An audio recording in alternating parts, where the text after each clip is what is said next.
A Bíblia diz no livro de Mateus, no capítulo 11, nos versículos de 1 a 30.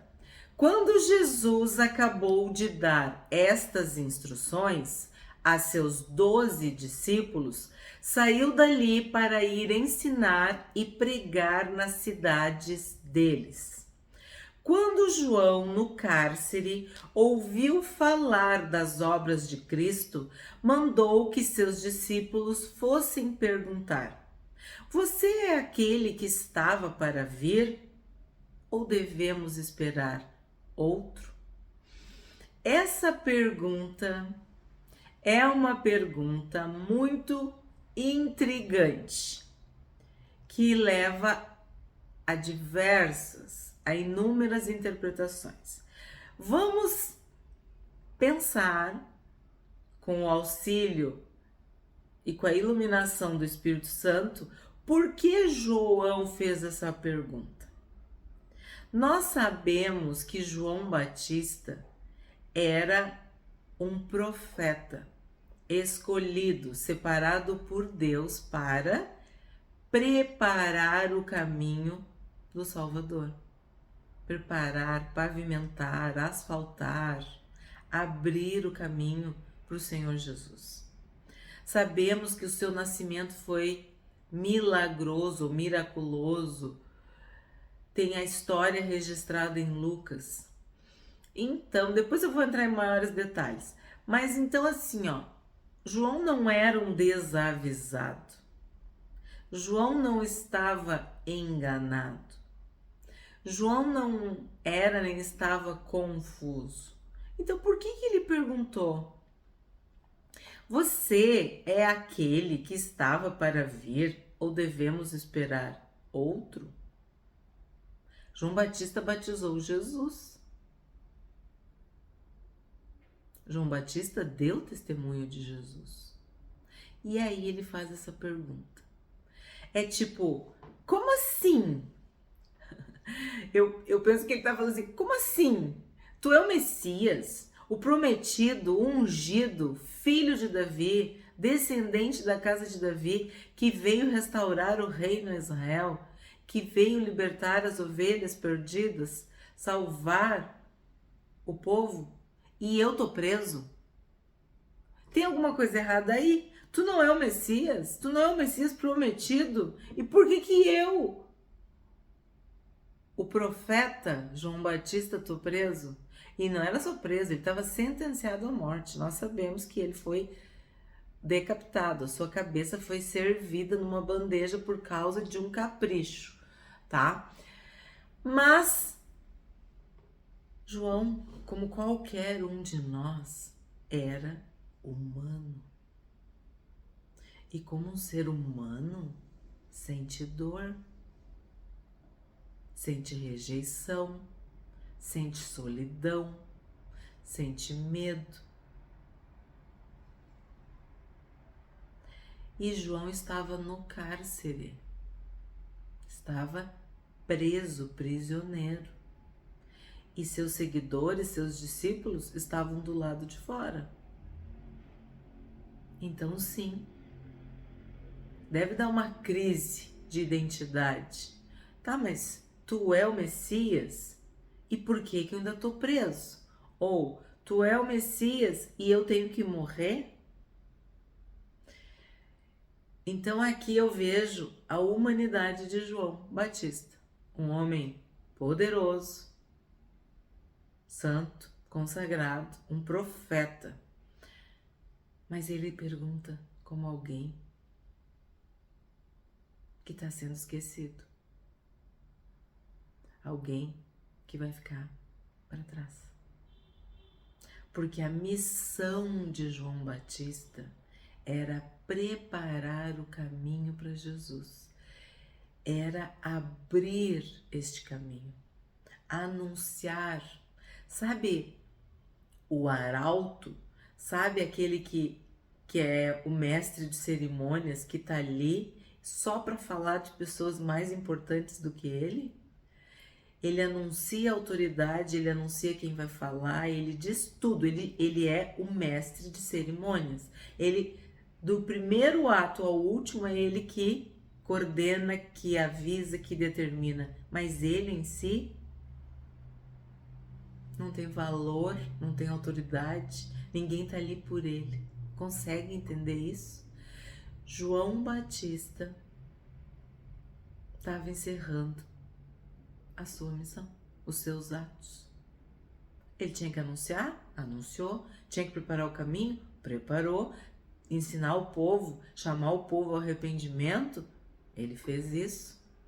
Colocar o dedo na cara de Herodes, como eu digo, quer dizer, confrontar o rei, o governador, o todo-poderoso de seus pecados, ele havia feito.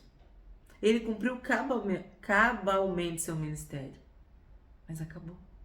E quando acaba, Deus chama. Quando acaba, o próprio Deus coloca um ponto final e encerra. E nós, como seres humanos, nunca queremos o fim, né? Nunca queremos perder, nunca queremos sair de cena. É assim que eu entendo esta pergunta de João Batista.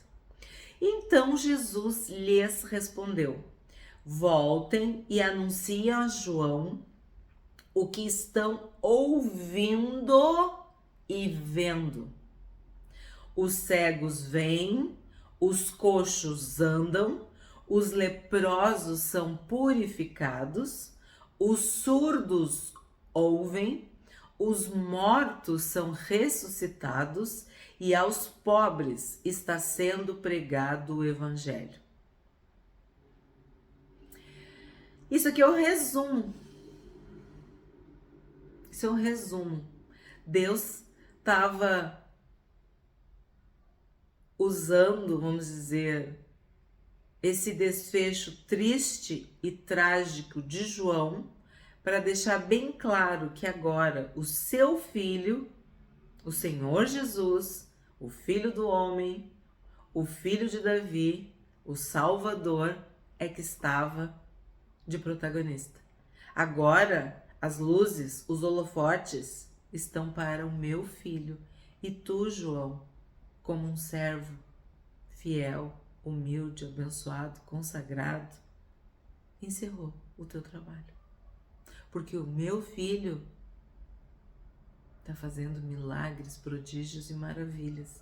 E quando Jesus fala, fala dos cegos, fala dos coxos, fala dos leprosos, fala dos surdos, fala dos mortos, fala dos pobres, ele está resumindo: daqui para frente é comigo.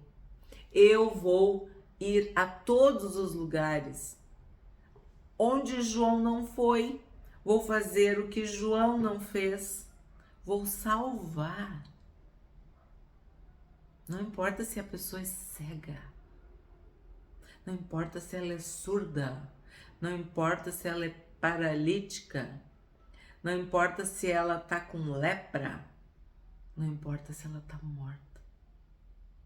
Eu vou fazer a obra. Eu estou fazendo a obra. Eu estou cumprindo a minha missão, aquilo para o qual Deus me chamou. Então Jesus está dizendo assim, João, eu estou fazendo a minha parte. Tu fez a tua. Assim que eu entendo. 6. E bem-aventurado é aquele que não achar em mim motivo de tropeço. Olha só, com toda a sabedoria, com todo o amor, com todo o respeito, com toda a consideração, da forma mais linda que pode ser, o que o Senhor Jesus está falando nesses 6? Não me olha com maus olhos. Não vê tropeço em mim. Não vê escândalo em mim, não vê erro em mim, não acha que eu tenho alguma coisa a ver com que tu tá no cárcere e que tu vai morrer dessa forma. Não, Jesus não tinha que se envolver com a questão de João Batista, tipo, nem pro bem nem pro mal, porque era uma etapa que tinha sido encerrada.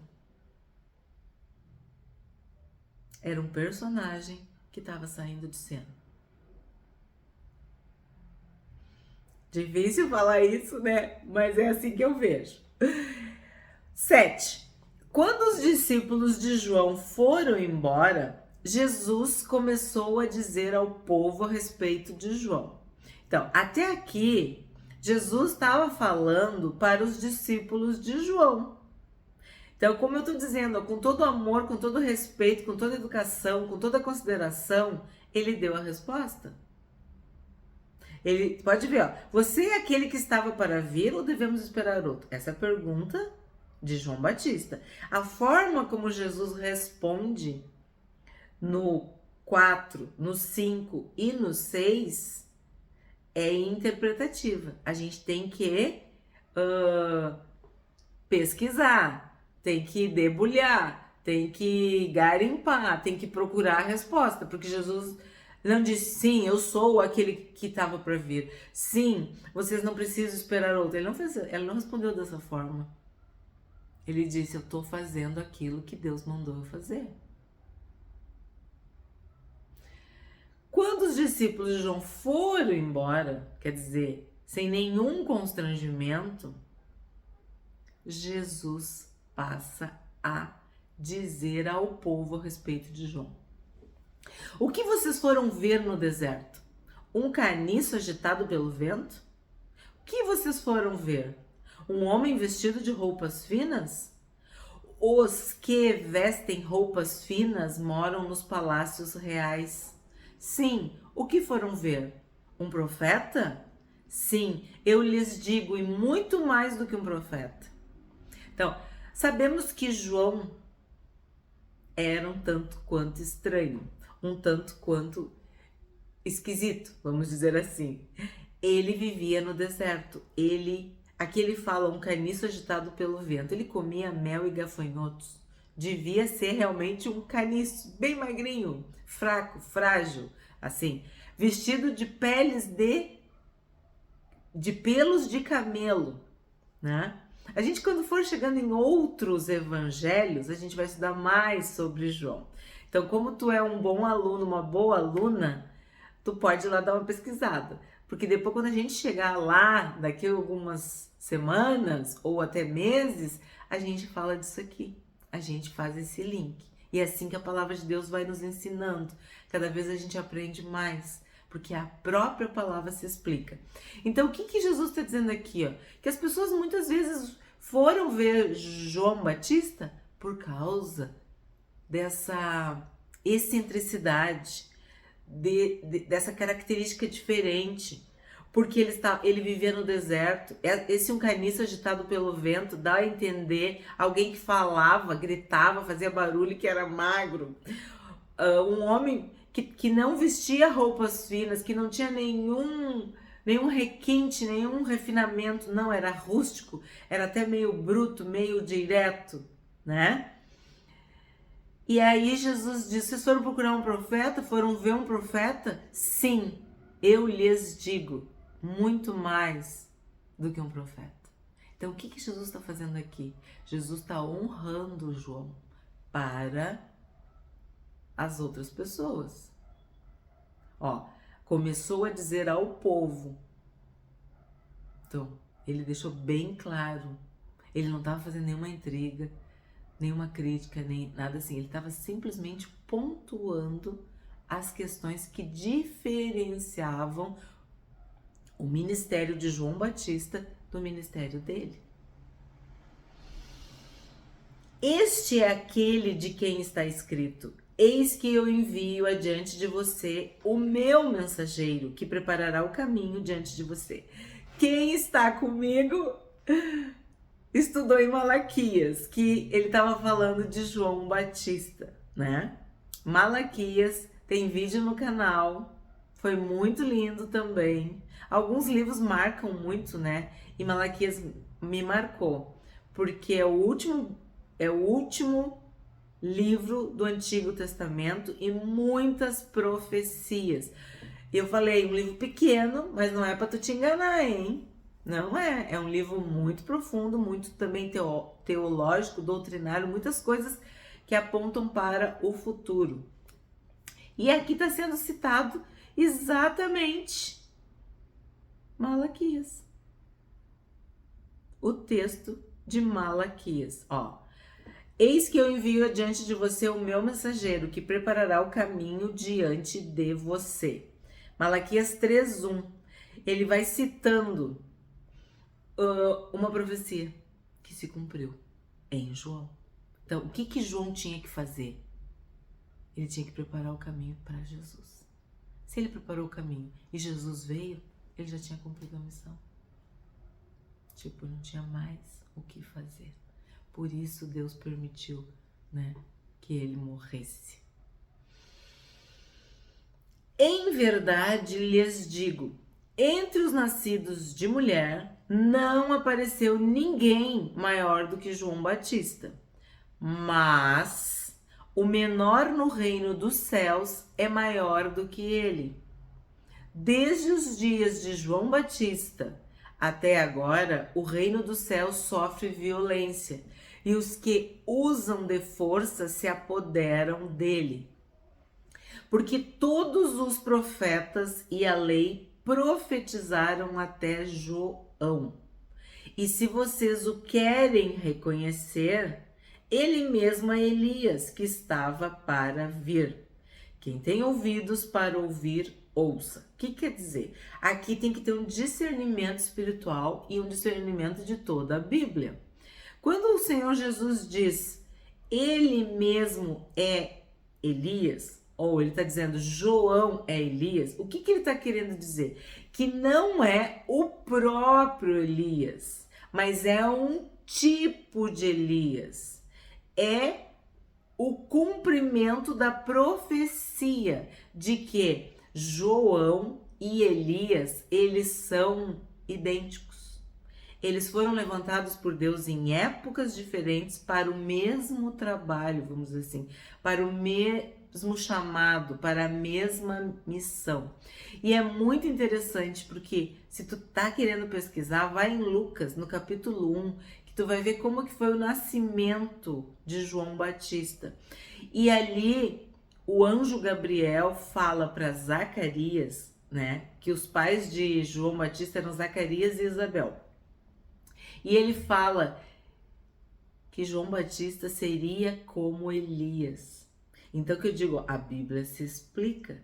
Ele teria o poder e o espírito de Elias.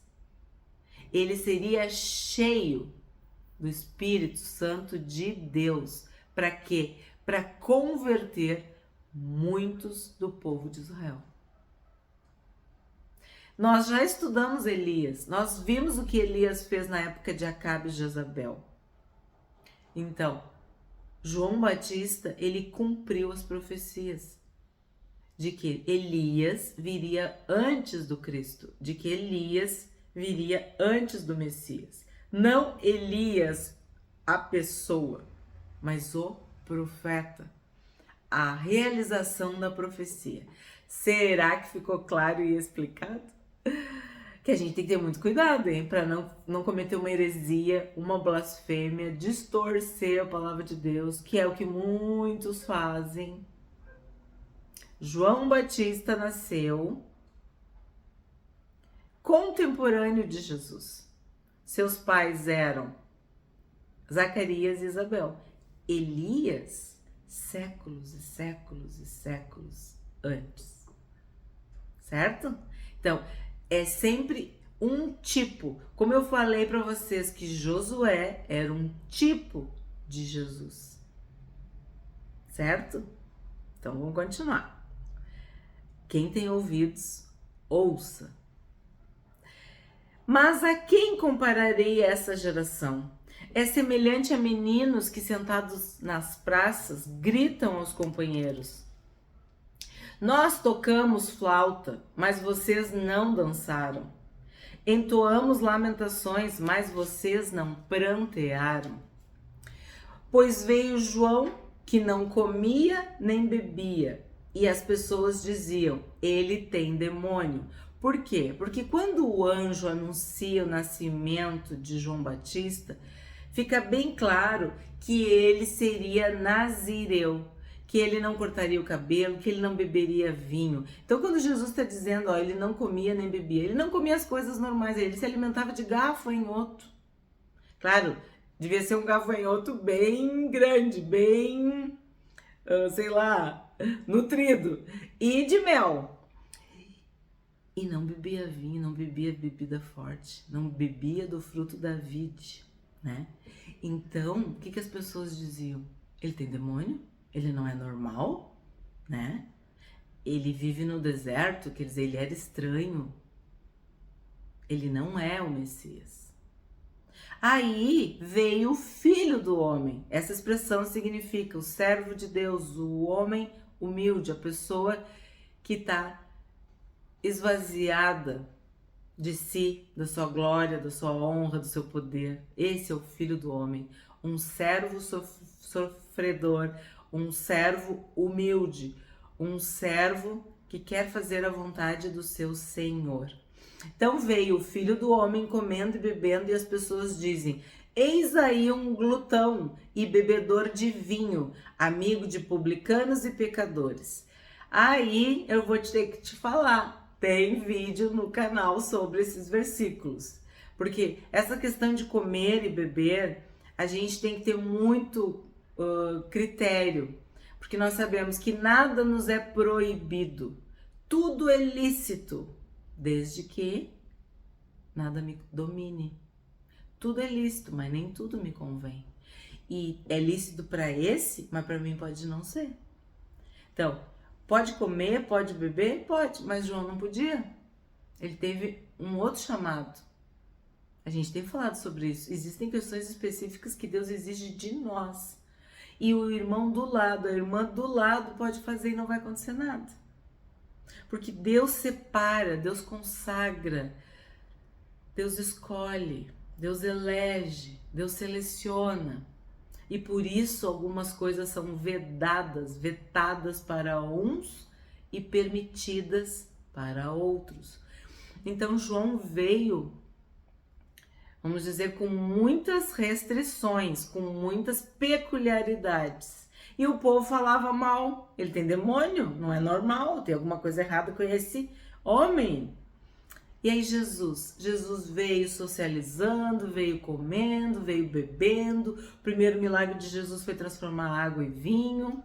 Sabemos que a festa de casamento durava dias e dias, quer dizer, Jesus realmente, ele era amigo de publicanos e de pecadores. Então as pessoas também falavam mal de Jesus. Mas a sabedoria é justificada por suas obras. Por quê? Porque os frutos que João Batista produziu eram frutos de honra e de glória para Deus. E os frutos do Senhor Jesus, né?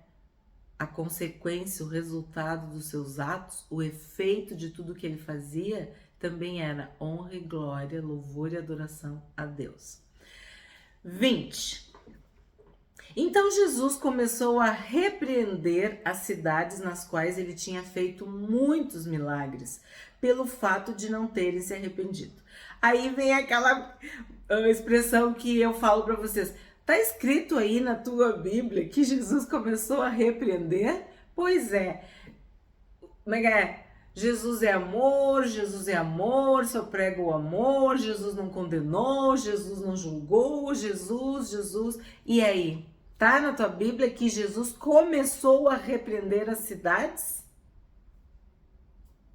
Sim, Jesus repreendeu cidades, repreendeu pessoas, repreendeu autoridades. As pessoas estão criando um Jesus que não é o Jesus do Evangelho. Elas estão inventando um Jesus que lhe convém. E nós, que estamos lendo a Bíblia, que estamos estudando, meditando nas Escrituras, na Palavra de Deus, devemos chamar atenção sobre isso. Sim, Jesus repreendia. E não era só espírito maligno, espírito imundo, demônio. Começou a repreender as cidades. A gente viu que pessoas pecam. Casas, famílias, cidades, nações pecam. Estudamos isso. Então, o que acontece aqui? Jesus fez muitos milagres. e nada foi suficiente para essas cidades. Jesus faz milagres e não é suficiente para o Estado. Jesus faz milagres e não é suficiente para o país, entende? Jesus faz milagres e não é suficiente para aquela família. Jesus faz milagres e não é suficiente para aquela pessoa. Então essa pessoa será repreendida, será julgada, será condenada, porque desprezou o dia da visitação. Não se arrependeram, não confessaram, não pediram perdão. Não se entregaram de corpo, alma e espírito a Jesus. Quais são essas cidades? Ai de você, Corazim! Ai de você, Betsaida! Porque se em Tiro e em Sidom se tivessem operado os milagres que foram feitos em vocês, há muito que elas teriam se arrependido com pano de saco e cinza. Mas eu digo a vocês que no dia do juízo haverá menos rigor para Tiro e Sidom do que para vocês. Quem receber muito vai ser muito cobrado. A quem muito for dado, muito vai ser exigido. Então, Corazim era uma cidade de Judá.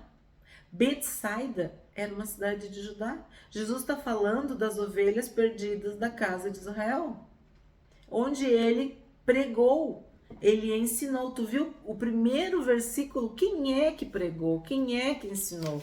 Ó, Jesus saiu dali para ensinar e pregar na cidade deles. Ele foi para Corazim pregar e ensinar. Ele foi para Betsaida pregar e ensinar. E fez milagres. Tudo aquilo que a gente viu.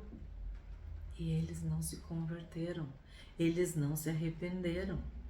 Corazim, eu pesquisei, significa mistério, o nome da cidade, segredo.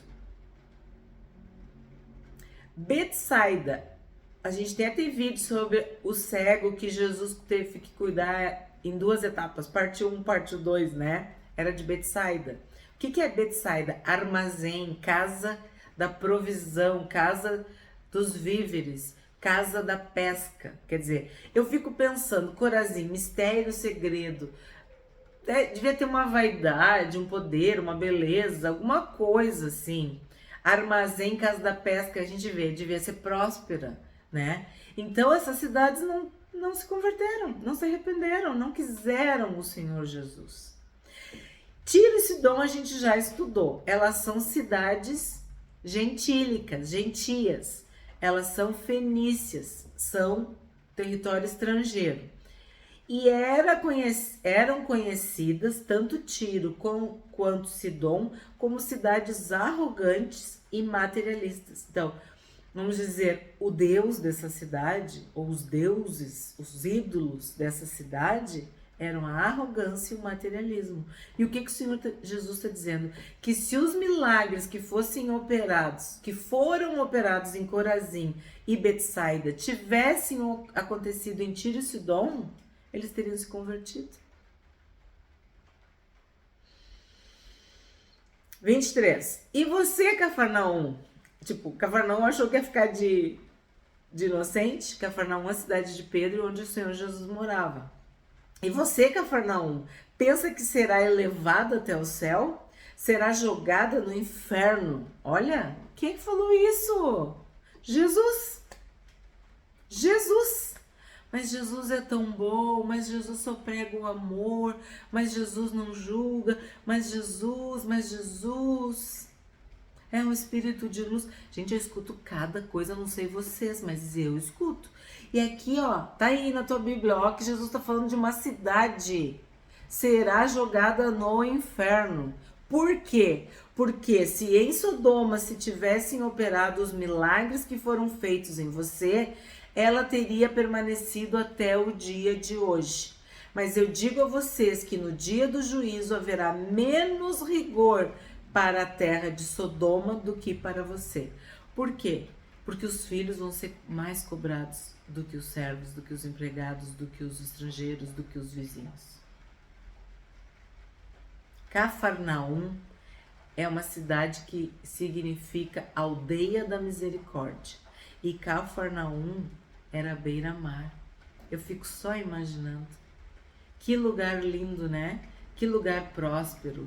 Que lugar abençoado. Não quiseram Jesus. Pensavam que iam se elevar até o céu, quer dizer, né?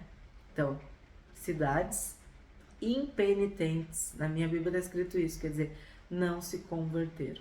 E Sodoma, a gente conhece a história. Tem vídeo no canal sobre Ló, a destruição de Sodoma, aquela questão horrorosa. E foi destruída. O que é Sodoma? É a cidade do pecado. É uma cidade que foi queimada, incendiada, destruída, né? Por Deus, como castigo pelo pecado.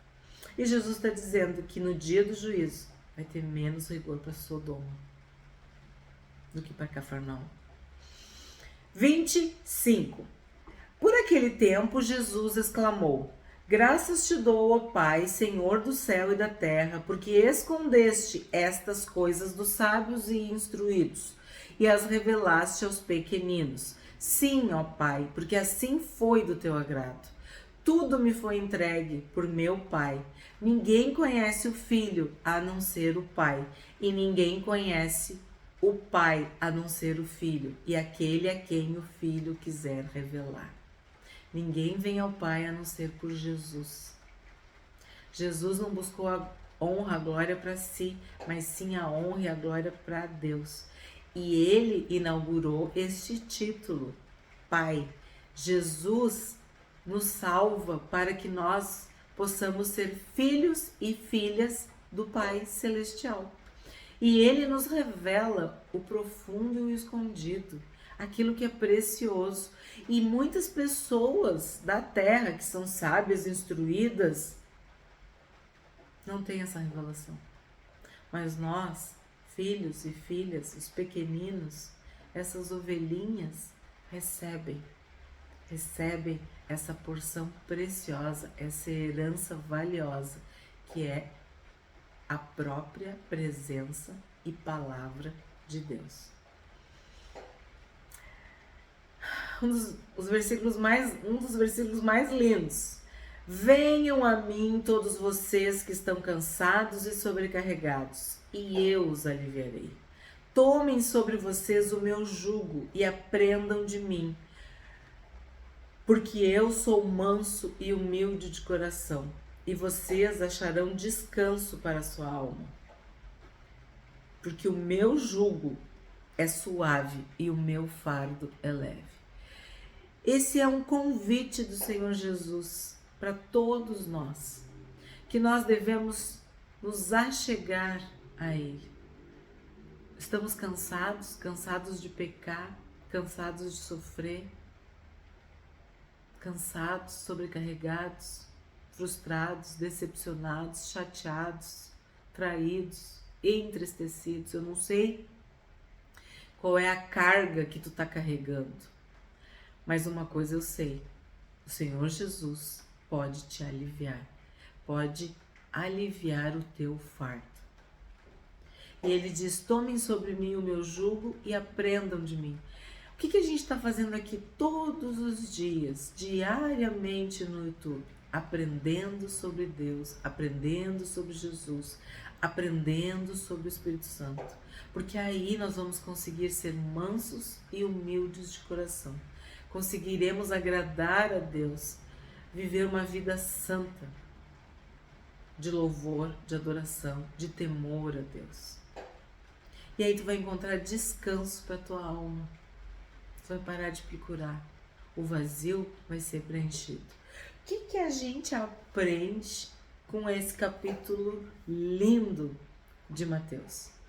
Que Jesus nos faz um convite. Vinde a mim todos vós que estáis cansados e sobrecarregados, e eu vos aliviarei. Tomai sobre vós o meu jugo e aprendei de mim, porque eu sou manso e humilde de coração, e achareis descanso para a vossa alma, porque o meu jugo é suave e o meu fardo é leve. Em Cristo nós somos salvos. Em Cristo nós somos curados. Em Cristo nós somos libertos e santificados.